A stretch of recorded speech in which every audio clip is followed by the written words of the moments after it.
Is the screen visible? Screen visible है क्या? Yes, Yes, sir. sir. Okay. So in the last class, okay, we saw about the TCP/IP model. I hope you are getting and understanding the concepts. Okay. So we'll continue with this. Okay. TCP/IP acknowledgement process. Okay. Last in the case of losing packet. Okay. What was the scenario? So in the network layer में क्या होता है देखो, फिर से repeat कर रहा हूँ। ओएसआई मॉडल में क्या होता है, ये जो आपका एप्लीकेशन लेयर का स्लॉट है वहाँ पे तीन लेयर्स होते हैं। ओके, एक होता है आपका एप्लीकेशन लेयर, प्रेजेंटेशन लेयर और सेशन लेयर। तो इन तीनों को कंबाइन करके यहाँ पे एप्लीकेशन लेयर का ही हमको क्या किया, हमने रिप्रेजेंट किया। वहाँ पे जो भी हमारे पास पैकेट रहेगा या इंफॉर्मेशन रहेगा वो फिर ट्रांसपोर्ट लेयर, नेटवर्क लेयर है, नेटवर्क इंटरफेस और डाटा लिंक लेयर के पास जाता है। राइट। सो यहाँ जो भी वैल्यूज आ रही हैं वो ट्रांसपोर्ट लेयर क्या करता है, उनको डिवाइड करता है पैकेट्स में और फ्रेम्स में। उन फ्रेम्स में वो हेडर ऐड करता है। हेडर हम ऑलरेडी देख चुके हैं किस टाइप का रहता है। फिर नेटवर्क लेयर के पास आ रहा है, नेटवर्क लेयर अपना हेडर ऐड करता है और फिर ट्रांसमिट करता है इसको data link layer. Now what is the basic task of the network layer, same है यहाँ पे। नेटवर्क जो हेडर रहता है उसका उसका जो फॉर्मेट रहता है हेडर, यहाँ पे जो आप देख रहे हो, राइट, यहाँ पे जो आप हेडर देख रहे हो, ठीक? ये जो हेडर आप ऐड कर रहे हैं यहाँ पे, ठीक है, उसका फॉर्मेट क्या होता है, this is all.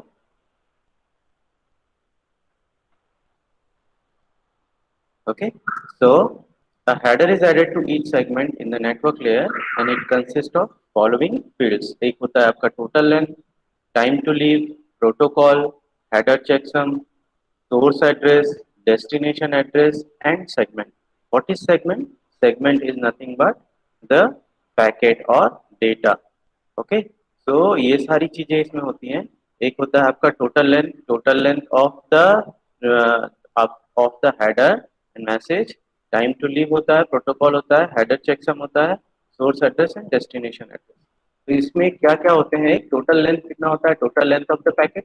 Okay, it is इसका रेंज होता है, मैक्सिमम वैल्यू है 65,535 बाइट्स का।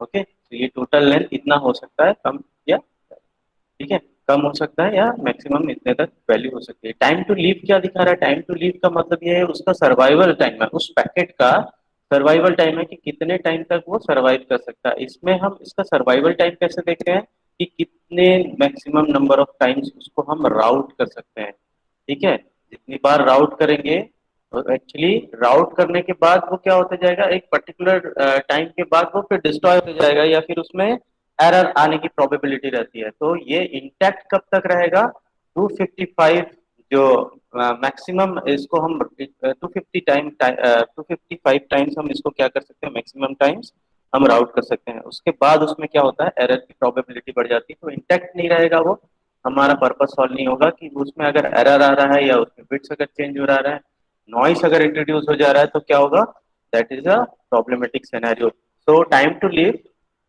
represents how many times this packet can be routed on the network। इसका मतलब क्या है, जो इंटरमीडिएट स्टेजेस हैं किसी भी एक पैकेट के लिए वो इतने मैक्सिमम हो सकते हैं। इससे ज्यादा अगर होंगे तो ये चांसेस हैं Sir, कि yes. sir, many students are requesting to joining their request. Okay okay, अच्छा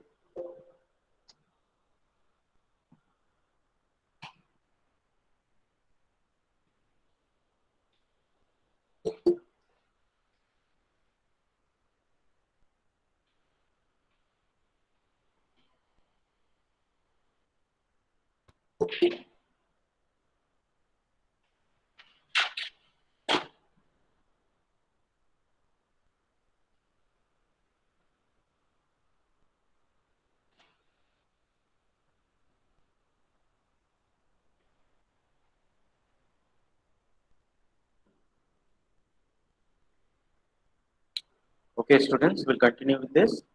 तो एक्चुअली क्या होता है कि मैक्सिमम नंबर ऑफ टाइम्स जितना ज़्यादा डिस्टेंस होगा सोर्स और डेस्टिनेशन में, जितनी राउटिंग होगा उसमें एरर आने की प्रोबेबिलिटी उतनी ज़्यादा होती है। इसलिए 255 में लिखा हुआ है कि इतने मिनिमम अगर राउटिंग होती है दैट इज ओके, और वो मे बी कि वो करेक्ट हो। ठीक है। Protocol, the transport layer protocol that the package belongs to, एक टीसीपी है, यूडीपी है, आईसीएमपी है। ठीक है। ये सारे प्रोटोकॉल्स हम यूज करते हैं। उसके बाद है आपका सोर्स एड्रेस। ठीक है। हेडर, ये हम हेडर के कंटेंट्स पढ़ रहे हैं। ये कौन सा हेडर है? जो नेटवर्क लेयर अपने ऊपर से आने वाले पैकेट में क्या करता है, वो ऐड करता है। राइट। सो उसमें आप क्या करोगे? Source address, the network addresses of the computer that sends the data. जो जो कंप्यूटर डेटा सेंड कर रहा है उसका नेटवर्क एड्रेस वो शो करेगा। और destination address, the network address of the computer that the data is sending to. Receiver का एड्रेस दिखाएगा और सोर्स का address. So these are the contents of the network header. TCP का हम देख चुके हैं। ओके, ये नेटवर्क का है। राइट। नाउ ये जो मैकेनिज्म है एड्रेसिंग का वो हम देखेंगे आपका IPv4 एंड V6 में, ये सारी चीजें। ओके। राउटिंग देखते हैं। राउटिंग होता क्या है? How a packet finds its way to a computer in a network. Okay, by using router. Router के थ्रू ही क्या करता है वो? एक नेटवर्क से दूसरे नेटवर्क में हो जाता है। एक्चुअली होता क्या है इसमें students? if if the source and destination is not in the same network, ये आपका नेटवर्क वन है।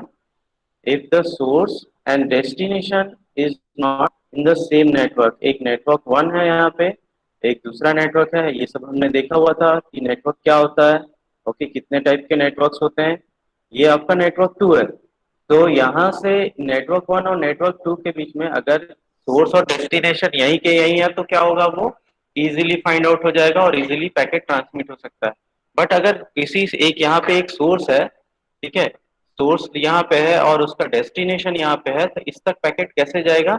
वो राउटर्स के थ्रू जाते हैं। तो यहाँ पे एक राउटर रहता है जो इन दोनों नेटवर्क्स को क्या करता है? वो कनेक्ट करता है। राउटर के थ्रू दोनों नेटवर्क्स क्या होते हैं? कनेक्ट होते हैं। ऐसे काफी सारा पूरा ये एक नेट बना होता है। ठीक है, जिसमें काफी सारे जो डिवाइसेस हैं वो आपस में इंटरकनेक्टेड रहते हैं।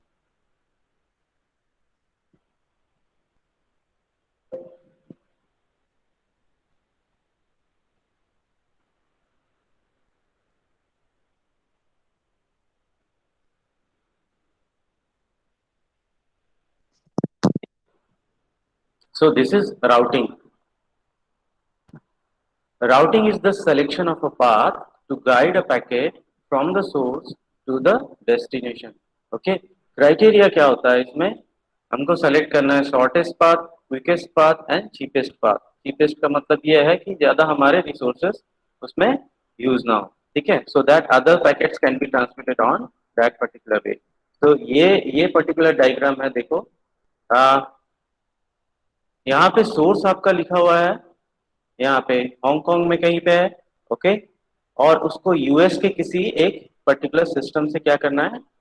कनेक्ट करना है। तो ये अदर एक नेटवर्क में है कि ये दूसरे नेटवर्क में है। ठीक है, और इनके बीच में काफी सारे राउटर्स, ये जो है ब्लॉक्स दिखा रहे हैं, ये आपके राउटर्स हैं। राउटर 1 2 3 4 5 ये आपस में इंटरकनेक्टेड रहते हैं। इनके पास टेबल्स रहते हैं। जैसे हमने देखा हुआ था इंटरमीडिएट स्टेजेस में क्या होता है, आपके तीन ही लेयर रहते हैं। एक होता है आपका physical layer, data link layer and network layer. Network layer के पास एक टेबल होता है जिसमें ये सारे इंफॉर्मेशन रहते हैं।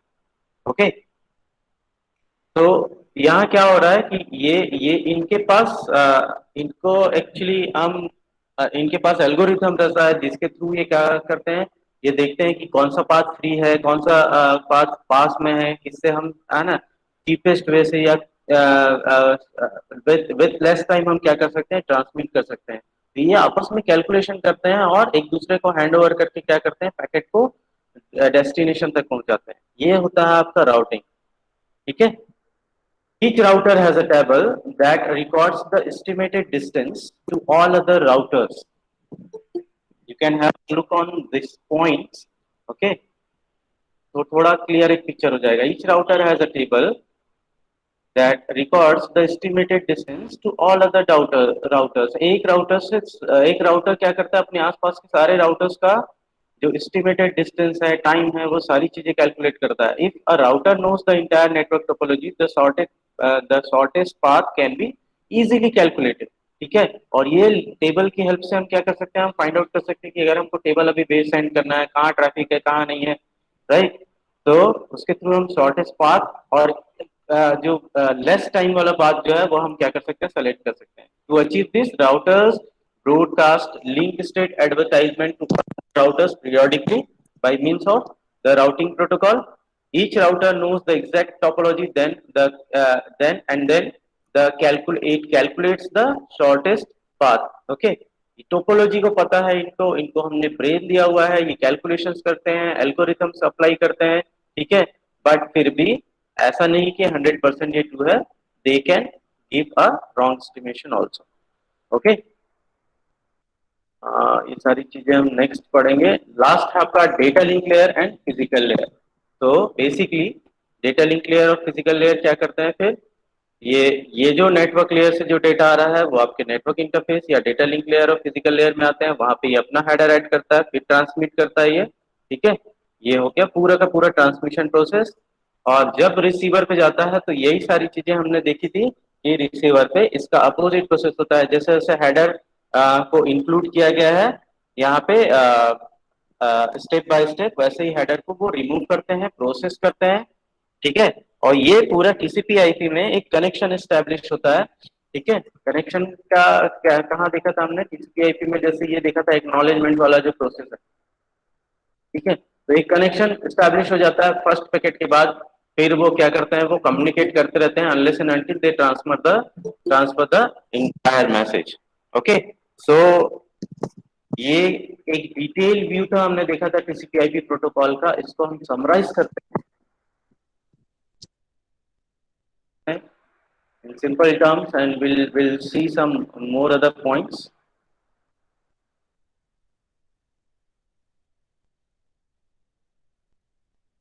ओके, तो अभी तक जो भी आपने पढ़ा हुआ है उसको देखते जाओ। TCP is a connection oriented protocol and offers end-to-end packet delivery। okay, it acts as a backbone for the connection and it exhibits the following key features। ठीक है, कनेक्शन ओरिएंटेड का मतलब वही है, टीसीपी में हमने जो भी प्रोसेस देखा था, एक पैकेट जा रहा है, उसका एक्नॉलेजमेंट आ रहा है, फिर सेकंड पैकेट जा रहा है, उसका एक्नॉलेजमेंट आ रहा है, तो एक कनेक्शन एस्टैब्लिश करता है unless and until the entire message is transferred. Okay, now the transmission control protocol corresponds to the transmission layer of the OSI model। it offers stream data transfer। okay, stream data transfer, reliability, second इसका feature reliability है, efficient flow control. Okay, flow control किसके through करता है, ये buffer के through करता है। मैंने बताया था कि ट्रांसमीटर और रिसीवर पे बफर्स होते हैं। बफर्स क्या करते हैं, ट्रांसमीटर और रिसीवर के जो ट्रांसमिटिंग साइड है और रिसीविंग साइड है, दोनों की स्पीड अगर मैच नहीं कर रही है, कंज्यूम अगर लेस कर रहा है रिसीवर, तो क्या करेगा, ट्रांसमीटर बफर्स में पुट करना स्टार्ट कर देता है। फिर जब जब वो पिकअप करता है रिसीवर, तब क्या करता है, वो बफर से तो वो ट्रांसमिट करता है रिसीवर। ठीक है, और जब पूरा कम्युनिकेशन जब स्टैब्लिश हो जाता है, तब क्या होता है, वो बफर को हम डिस्ट्रॉय कर देते हैं। ओके, नेक्स्ट आपका full duplex operation. Full duplex operation, okay, full duplex means both transmitter and receiver can send the message simultaneously। okay, then multiplexing। Multiplexing in the sense क्या होता है, काफी सारे पोर्ट्स होते हैं और अगर एक ही हॉस्ट से आप काफी मल्टीपल मैसेजेस भेज रहे हैं, ठीक है, कोई मेल भेज रहा है, कोई फाइल भेज रहा है, ठीक है, सेम रिसीवर को, तो ये क्या होता है, पोर्ट्स की मल्टीप्लेक्सिंग होती है वहां। ये वाला मैसेज इस पोर्ट पे जाएगा, ये वाला मैसेज इस पोर्ट पे जाएगा, इस तरीके से वो कम्युनिकेट करते हैं। ठीक है, नेक्स्ट है आपका TCP offers connection oriented and end to end packet delivery. Okay, same things we are seeing again and again. ठीक है, ताकि आपको एक एक एक व्यू बन जाए, एक पॉइंट्स आपको याद रहे if you are listening carefully. Okay, TCP ensures reliability by sequencing bytes, okay, with a forwarding acknowledgement number that indicates to the destination the next byte the source expect to receive. Okay, पूरा का पूरा process हमने देखा हुआ था। Reliability का concept कहाँ पे आ रहा है यहाँ पे? रिलायबिलिटी इन टर्म्स में, पूरा प्रोसेस आप देखोगे टीसीपी आईपी का, तो हमने क्या देखा था कि टीसीपी में ट्रांसमिशन कंट्रोल प्रोटोकॉल आपने देखा था। उसमें क्या करता है, जब अपर लेयर सेशन लेयर से जब ट्रांसमीटर टीसीपी ट्रांसपोर्ट लेयर के पास जो भी डेटा आता है तो क्या करता है, वो डिवाइड करते जाता है फ्रेम्स में, और हर एक के पास वो हेडर ऐड करता है, सीक्वेंस नंबर ऐड करता है। ठीक है, सीक्वेंस नंबर ऐड, उस सीक्वेंस नंबर के अकॉर्डिंगली क्या करता है, ये वाला चार्ट देखो, सीक्वेंस नंबर उसने दिया 1 2 3, उसने सेंड किया, सेंड करने के बाद ये इसको रिसीव हो रहा है एक्नॉलेजमेंट।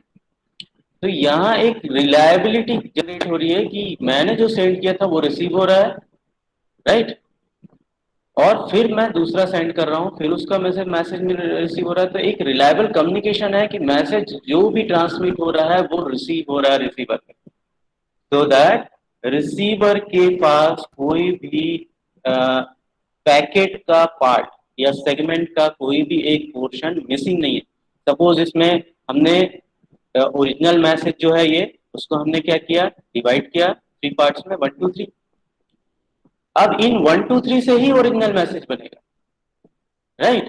तो रिसीवर पे ये प्रोसेस रिवर्स में होनी चाहिए कि 1 2 3 मिला मुझे, मैंने सीक्वेंस में अरेंज किया और फिर पूरा का पूरा मैसेज इंटैक्ट मिल गया। तो ये रिलायबिलिटी कैसे जनरेट हो रही है? Through the acknowledgement.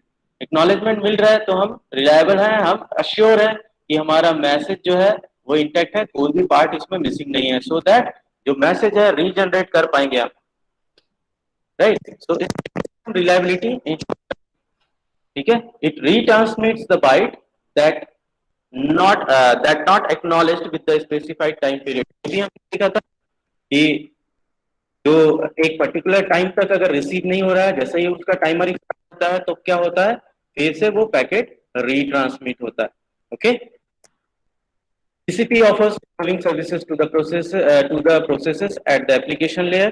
Okay, stream है फर्स्ट आपका, स्ट्रीम डिलीवरी, जो भी प्रोसेस हो रहा है वो बाइट स्ट्रीम ऑफ बाइट्स में ही हो रहा है। स्ट्रीम ऑफ बाइट्स के थ्रू हम क्या कर रहे हैं, मैसेज ट्रांसफर कर रहे हैं। Sending and receiving buffers, byte and segments, full duplex service, connection oriented service, reliable service. Okay, service क्या होता है? TCP protocol is stream oriented because it allows the sending process to send data as stream of bytes। जो भी पूरा process चल रहा है stream of bytes के टर्म्स में या बिट्स के टर्म्स में हम क्या कर रहे हैं, सेंड कर रहे हैं। And receiving process to obtain the data as stream of bytes. तो कम्युनिकेशन जो भी हमारा हो रहा है वो स्ट्रीम ऑफ बिट्स या बाइट्स के टर्म्स में हो रहा है। Okay, sending and receiving buffers. It may not be possible for sending and receiving process to produce and obtain data at the same speed। Again same thing,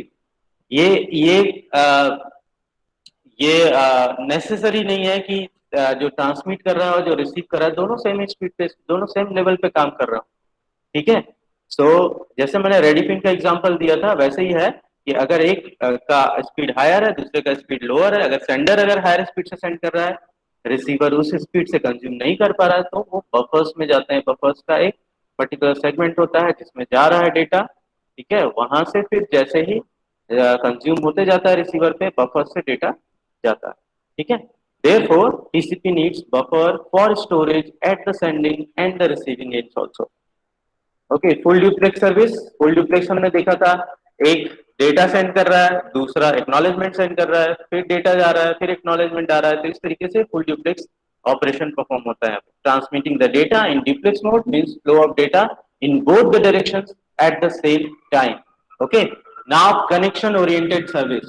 TCP is an example of connection oriented protocol। It requires a logical connection to be established between the two processes before the data is exchanged। Okay, the connection must be maintained during the entire time। जैसे मैंने बताया था ये है पूरा process, यहाँ पे एक कनेक्शन एस्टैब्लिश्ड है तभी ये पूरा पैकेट जा रहा है और एक्नॉलेजमेंट हमको रिसीव हो रहा है, पैकेट ट्रांसमिट हो रहा है, एक्नॉलेजमेंट हमको रिसीव हो रहा है। Okay, so be maintained during the entire time that communication is taking place। okay, then after completing the communication the the connection is released. Okay, the process is much like a telephone call where virtual circuit is established. The caller must know the person's telephone number and the phone must be answered before the message can be delivered. Okay, reliable service acknowledgement के terms में अगर हम देखें तो ये reliable service. Okay, now ये आपका TCP हो गया, transmission control protocol. Okay, now will see another one that is user datagram protocol. Okay, I hope ये जो टीसीपी है ये क्लियर है. अदर थिंग्स जैसे जैसे हम पढ़ते जाएंगे उन सब को हम एक्यूमुलेट करते जाएंगे. ठीक है, this is just a minor detail. जैसे जैसे हम आगे बढ़ते जाएंगे और भी चीजें हम एक्यूमुलेट करेंगे, फिर उनको क्या करेंगे एक दूसरे से हम कनेक्ट करते जाएंगे. ओके, नेक्स्ट है आपका user datagram protocol.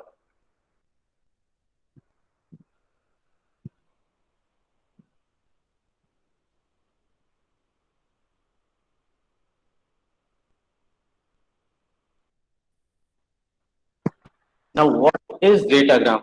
Okay, now see, students, in the internet, we can broadly specify two categories of the frames or the messages or the packets. Okay, एक ये होता है जो हम ट्रांसमिट करते हैं और उसके लिए हमको एक्नॉलेजमेंट चाहिए होता है, और दूसरा वो फ्रेम या पैकेट या मैसेज होता है जिसके लिए हमको एक्नॉलेजमेंट नेसेसरी नहीं होता.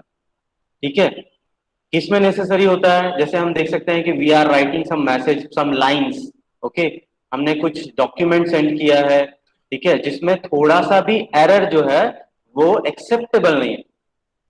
राइट, कि अगर हम क्या कर रहे हैं प्रोटोकॉल, हम अगर हम ये पर्टिकुलर लाइन हम सेंड कर रहे हैं, ठीक है, या हमने एक पर्टिकुलर वर्ड सेंड किया प्रोटोकॉल, ये हमने ये सेंड किया, तो हमको ये चाहिए कि ये पूरे के पूरे अल्फाबेट्स एज इट इज ही जाए, उसमें कोई भी एरर हमको ना मिले. तो हम क्या इंश्योर करेंगे कि पी हमने सेंड किया, रिसीव हुआ नहीं, आर हमने सेंड किया, रिसीव हुआ या नहीं, देन ओ, देन टी, देन ओ, देन सी, देन ओ, देन एल.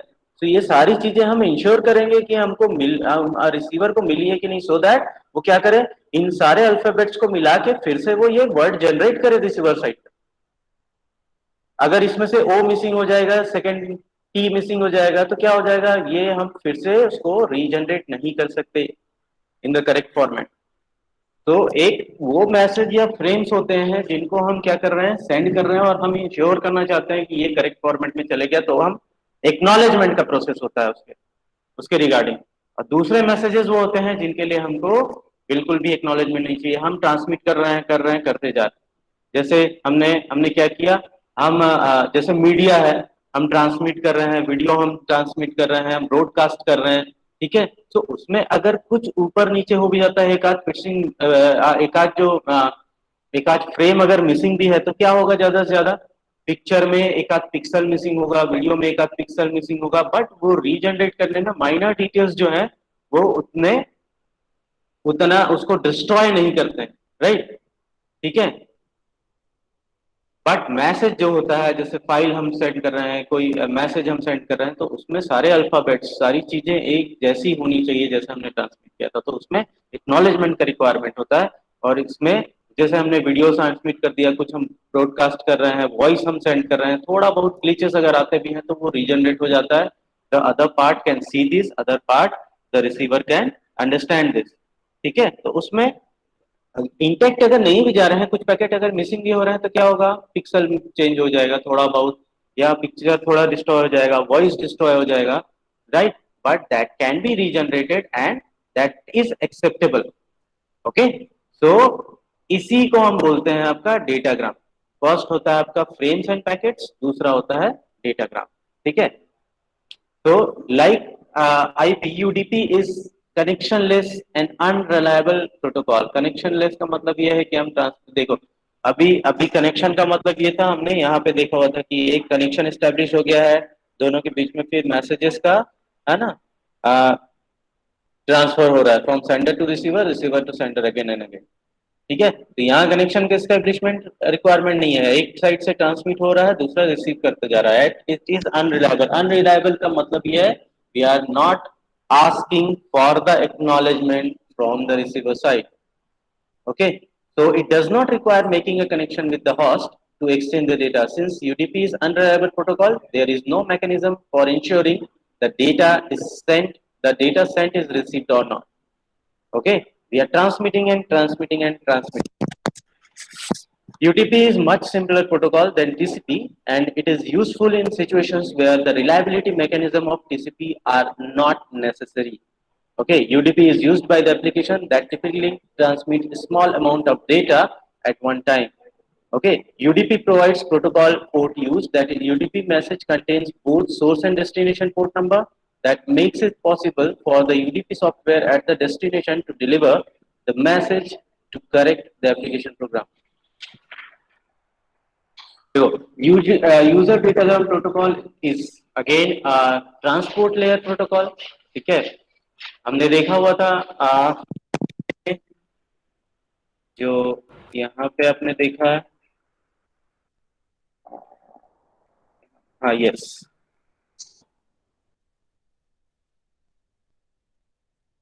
यस यहाँ पे टीसीपी आईपी हमने देखा था, दो प्रोटोकॉल्स थे, एक था इंपॉर्टेंट टीसीपी जो हम पढ़ चुके हैं, दूसरा है यूजर डेटाग्राम प्रोटोकॉल, इसी को हम पढ़ रहे हैं और ये टीसीपी के अंदर ही है, ट्रांसपोर्ट लेयर के अंदर ही है। यहाँ पे देखो आप, ये था आपका लास्ट एप्लीकेशन लेयर था, ये आपका क्या है ट्रांसपोर्ट लेयर है। तो ट्रांसपोर्ट लेयर में दो टाइप के प्रोटोकॉल्स होते हैं, एक टीसीपी होता है, एक यूडीपी होता है। ठीक है, ब्रॉडकास्टिंग के लिए हम बोल सकते हैं यूडीपी यूज होगा, और नॉर्मल जो इंटरनेट में हम मैसेजिंग करते हैं या जो भी रिलायबल हम लोग कम्युनिकेशन चाहिए तो उसके लिए टीसीपी यूज करते हैं। दोनों को दोनों प्रोटोकॉल कहाँ है, ट्रांसपोर्ट लेयर में। Okay, user datagram protocol is a transport layer protocol. UDP is a part of internet protocol suite referred as UDP IP suite. Unlike TCP, UDP is unreliable and connectionless protocol, so there is no need to establish a connection prior to the data transfer. Okay,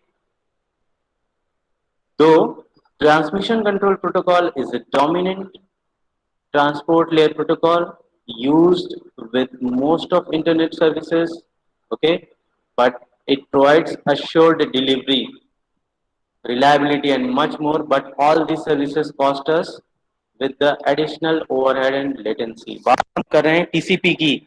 TCP में हम क्या करते हैं, ये connection oriented होता है, इसमें हम एक्नॉलेजमेंट का रिक्वायरमेंट करते हैं। तो एक्नॉलेजमेंट हमको चाहिए तो क्या होता है, आप मैसेज तो ट्रांसमिट करोगे, उसमें से आपको एक्नॉलेजमेंट भी चाहिए। ठीक है, तो जब तक आपको एक्नॉलेजमेंट नहीं मिलेगा आप क्या करोगे, नेक्स्ट मैसेज नहीं सेंड करोगे। सो एक जो टाइम गैप जो जनरेट होता है एक पैकेट और दूसरे पैकेट के बीच में, वो ठीक है वो डिले जनरेट होता है, we can say that right in the message transfer. Why? Because you are transmitting message, then you are waiting for the acknowledgement. After receiving the acknowledgement, you are sending the message again. और एक case ये है कि अगर data loss हो गया transmit करते समय, तब क्या होगा, उस पर्टिकुलर पीरियड में जिसने आपको एक्नॉलेजमेंट मिल जाना चाहिए, आप वेट कर रहे हो, आपको एक्नॉलेजमेंट आया ही नहीं। क्यों? क्योंकि डेटा तो रिसीव हुआ ही नहीं, तो वो ड्यूरेशन आपका लैप्स हो जाएगा। फिर आप क्या करोगे, उसी डेटा को फिर से आप रीसेंड करोगे। सो इसमें टाइम ज्यादा लगता है। टीसीपी रिलायबल तो है राइट, बस उसमें टाइम ज्यादा लगता है, और ये सब पूरे प्रोसेस में आप एक्नॉलेजमेंट रिसीव कर रहे हो तो वो बैंडविड्थ भी क्या करता है, कंज्यूम करता है। सो टीसीपी ऑब्वियसली रिलायबल है, बेनिफिशियल है, बट दो चीजें उसकी हम ये देख सकते हैं कि वो उसमें डिले होता है एक तो, दूसरा वो बैंडविड्थ लेता है। ठीक है, but here UDP comes into the picture where the real-time services like computer gaming, voice और video communication, live conferences, ठीक है, ये सारी चीजों में हमको उतना हम कॉन्सेंट्रेट नहीं करते कि ये रिलायबल है या नहीं है, बिकॉज हमको पता है कि थोड़े बहुत अगर पैकेट्स अगर मिसिंग हो भी गए तो भी वो रीजनरेट हो जाएगा perfectly, and we are okay with that. Okay, since high performance is needed, UDP permits packets to be dropped instead of processing delayed packet. Delayed packet क्या होता है? TCP में होता है, यहाँ पे नहीं होता. There is no error checking in UDP, so it also save bandwidth. ठीक है, एरर चेकिंग नहीं होता है, एक्नॉलेजमेंट हम नहीं लेते हैं, तो ये बैंडविड्थ को क्या करता है? सेव करता है. User datagram protocol is more efficient in terms of both latency, that is delay, and bandwidth. Okay, तो हेडर पूछते हैं हम. ये आपका जो आप डेटा सेंड करते हो, पर्टिकुलरली डेटा आप जो सेंड करते हो उसका फॉर्मेट होता है ये है आपका पैकेट. ये पैकेट है, ये आपका डेटा है, और डेटा के पहले हम हेडर ऐड करते हैं. ठीक है, डेटा के पहले हम क्या करते हैं? हेडर ऐड करते हैं. इस हेडर में 4 पोर्शंस होते हैं. एक होता है source port number, destination port number और source address, destination address, length होता है. ठीक है, और चेकसम चेकसम बिट्स होते हैं, राइट. पैरिटी बिट्स या इस तरीके का हम क्या करते हैं? उसको कैलकुलेट करते हैं और उसको हम सेव करके रखते हैं. Now UDP transmit the data in the form of datagram. UDP header is 8 byte fixed. ये 8 बाइट का होता है हेडर. ठीक है, 2 bytes for this, 2 bytes for this, 2 bytes for length, 2 bytes for checksum.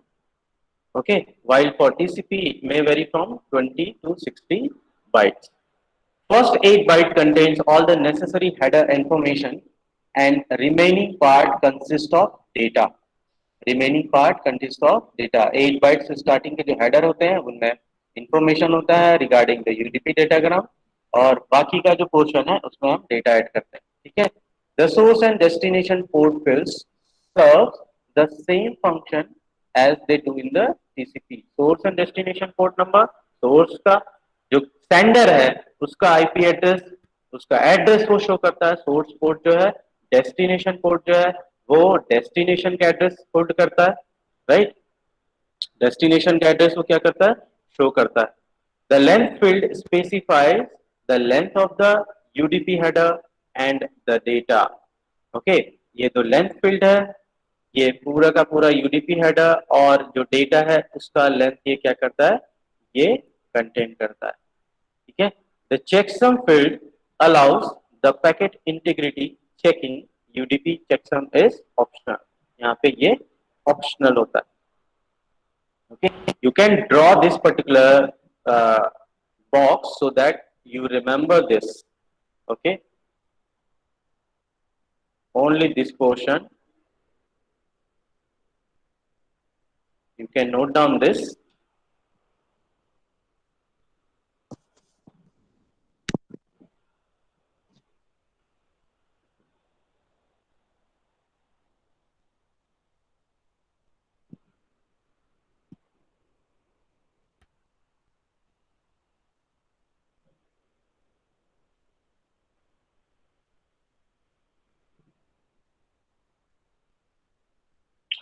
You can have a look on these things. UDP header, then UDP data. UDP header के 4 parts होते हैं. एक होता है source port, destination port, length and checksum. सबको 2-2 bytes जो है allocated है. उसके बाद ये पूरा पोर्शन रखने के बाद हम क्या करते हैं? यूडीपी डेटा को हम पुट करते हैं और फिर ट्रांसमिट करते हैं. अगर स्मॉल अमाउंट ऑफ डेटा अगर आपको सेंड करना है तो आप क्या कर सकते हो? इसी में आप ट्रांसमिट कर सकते हो. बट अगर लार्ज अमाउंट ऑफ डेटा है तो टीसीपी से सेंड करना ज़्यादा अच्छा है. क्यों? क्योंकि वो फिर उसको, इसमें मैकेनिज्म नहीं है कि वो डिवाइड करे. ठीक है, अगर लार्ज अमाउंट ऑफ इंफॉर्मेशन है, पैकेज साइज अगर बड़ा है, तो इसमें इसमें वो प्रोविजन नहीं है कि वो डिवाइड करके सेंड करे. बट टीसीपी आईपी में क्या करता है? जो लार्ज मैसेज रहता है उसको ट्रांसमिटेबल फ्रेम्स में डिवाइड करके उनको सीक्वेंस जनरेट करके वो एक एक करके उनको ट्रांसमिट करता है, और एक्नॉलेजमेंट रिसीव करके फिर वो क्या करता है?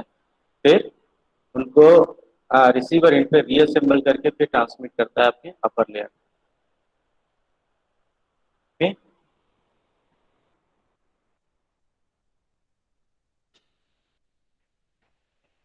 Datagram is a packet for which we do not require acknowledgement.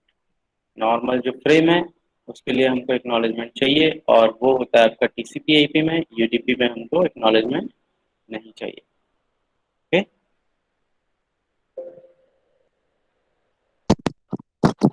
Okay students, that's it for today. Okay, in the next class we'll see HTTP. Okay, HTTP और SHTTP देखेंगे, hypertext transfer protocol और secure hypertext transfer protocol और उनके mechanisms. Okay, now you can put your roll number in the chat box for attendance and you can leave the class.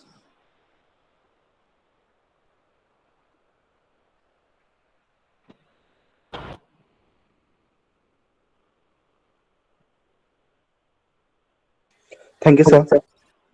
Thank you students, thank you for joining. Thank you, sir.